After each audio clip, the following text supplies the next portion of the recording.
வாங்க வீடியோக்குள்ள போலாம். சிம்ம ராசி காதல் ஸ்தானம், சூரிய பகவான் கிரக ராஜாவான சூரியன் ஆட்சி பெறக்கூடிய வீடு. சூரியனை வச்சுதான் ஜோதிடமே.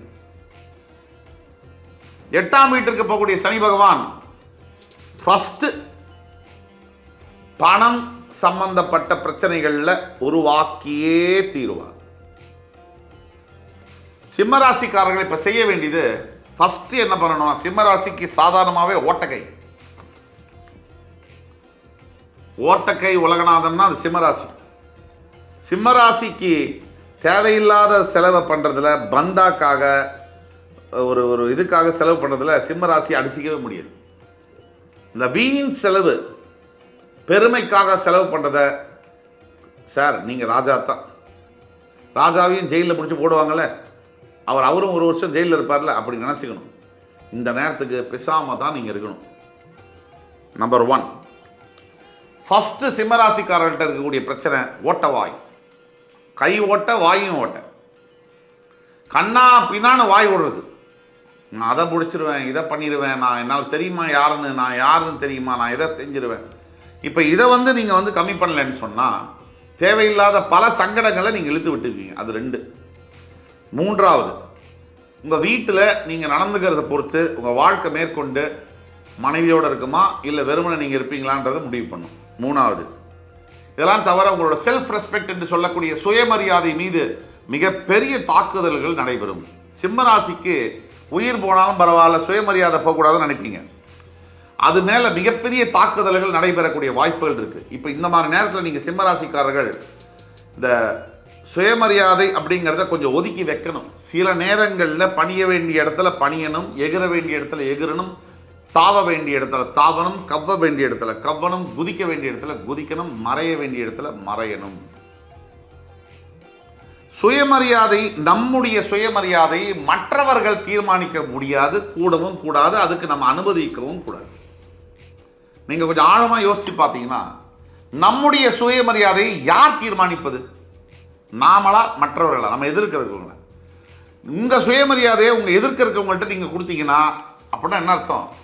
நீங்கள் ஒரு வெள்ளியை தங்கத்தை கொண்டு அடமானம் வைக்கிறீங்களா சேட்டு கடையில், அந்த மாதிரி ஆகிடும். உங்களுடைய சுயமரியாதையை நீங்கள் தான் தீர்மானிக்க முடியும்.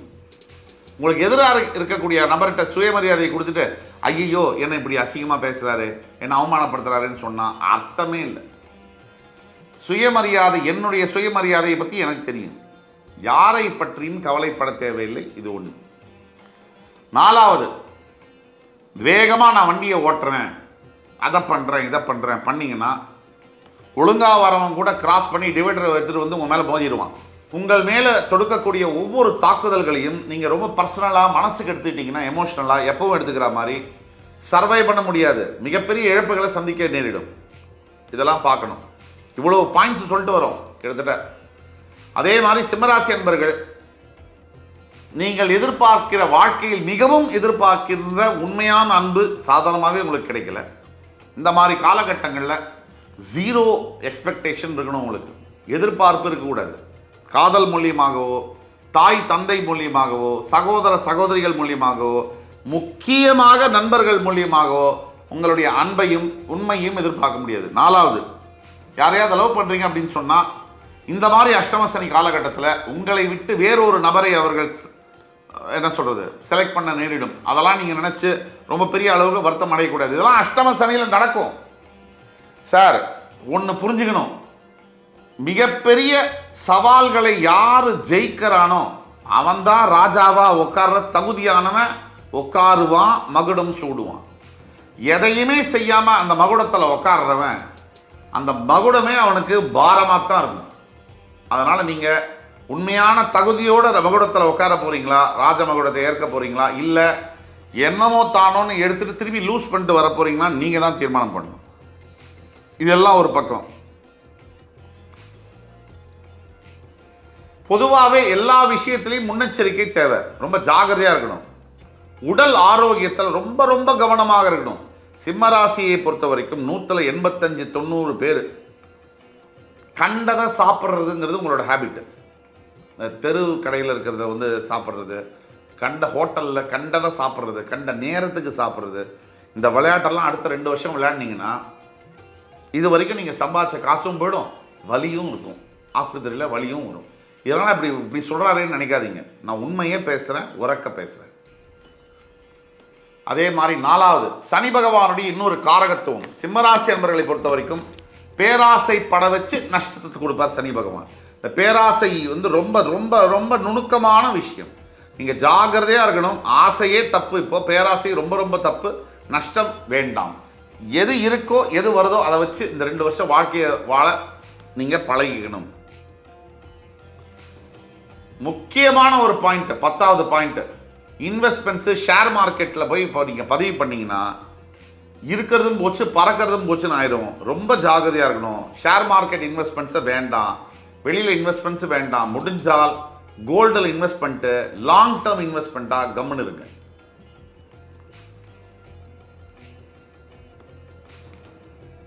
எல்லாத்தையும் விட இன்னொரு முக்கியமான பாயிண்ட், வேலை செய்கிற இடத்துல நீங்கள் ஒரு ஆணாக இருந்தால் அங்கே இருக்கக்கூடிய வலிமையான பெண் அதிகாரியோடு உங்களுக்கு சண்டை வரும்.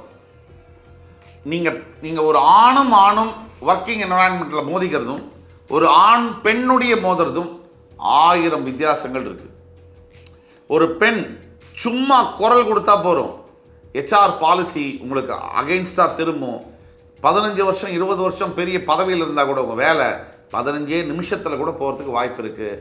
மிகவும் அக்கறையுடனும் ஜாகிரதை. இதெல்லாம் எல்லாமே என்ன, கவனம் இருக்கணும், பேச்சை கம்மி பண்ணிக்கணும், சாப்பாட்டில் கவனமாக இருக்கணும், செலவு பண்ணுறதுல ரொம்ப கவனமாக இருக்கணும், பணத்தை சேமித்து வைக்கணும், அதிகப்படியான புதிய முயற்சிகள் ஈடுபடக்கூடாது. இதெல்லாம் தான் நம்ம சொல்லிகிட்டு இருக்கோம்.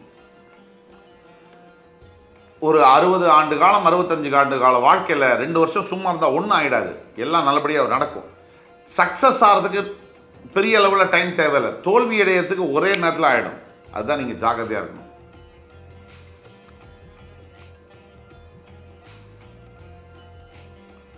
அதாவது இவ்வளவும் சொன்னதுக்கப்புறம் பெரிய அளவில் ஏதாவது பிரச்சனை வந்துடுமா அப்படின்னு பயப்பட வேண்டியதில்லை. இந்த பயமே உங்களுக்கு எதிரியாகும். இந்த பயம் என்பதை விடுங்க. நான் தீர்வுகள் என்னன்றதை கடைசியில் சொல்கிறேன், ஃபுல்லாக பாருங்கள். அதே மாதிரி சிம்மராசி அன்பர்களுக்கு முக்கியமாக 10ஆம் இடத்திலிருந்து வந்த ரிஷபராசியிலிருந்து வந்த குரு பகவான் 11ஆம் இடத்திற்கு வரும்போது கண்டிப்பாக எத்தனை துயரங்கள் வந்தாலும் எத்தனை துன்பங்கள் வந்தாலும் ஏதோ ஒரு வகையில் பணம் என்பது வந்து கொண்டே இருக்கும். 1, உங்கள் ராசிக்கு வரக்கூடிய கேது பகவான் பயிற்சியானதுக்கு பிறகு இந்த ஆண்டுடைய 2ஆம் பகுதியில் தேவையற்ற தடங்கல்களையும் தடைகளையும் தாமதங்களையும் கொடுத்தாலும் கூட நீங்கள் நாஸ்திகனாக இருந்தால் கூட உங்களை ஆஸ்திகனாக மாற்றுவார். தெய்வ பக்தியை உங்களுக்கு கொடுத்தே தீருவார். மிகப்பெரிய பார்க்கவே முடியாத அரிய பொக்கிஷமான சில ஆண்டவ தரிசனங்களை உங்களுக்கு தருவார். அதே மாதிரி 8ஆம் இட ராகுவை பற்றியும் நீங்கள் கேர்ஃபுல்லாக இருக்கணும். 7ஆம் இடத்திற்கு வரக்கூடிய ராகுவோடையும் நீங்கள் கேர்ஃபுல்லாக இருக்கணும். 7ஆம் இடத்திற்கு வரக்கூடிய ராகு தேவையற்ற சபலங்களை தருவார். நீங்கள் வேலை செய்யக்கூடிய இடத்துலையா இருக்கட்டும், இல்லை நீங்கள் வேறு படிக்கக்கூடிய இடத்துலையா இருக்கட்டும், டைவர்ஷனை ஏற்படுத்துவார். உங்கள் ராசியை அவர் பார்க்கறதுனால அதன் மூலியமாக தேவையில்லாத காதல் தேவைதான்.